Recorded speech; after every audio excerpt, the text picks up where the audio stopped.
Помолимся за родителей, за всех живых и небожителей.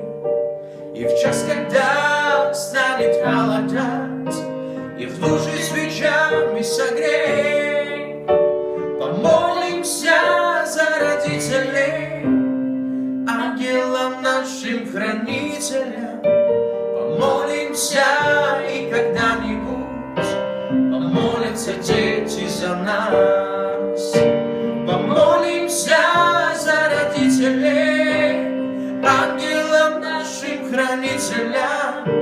Помолимся, и когда-нибудь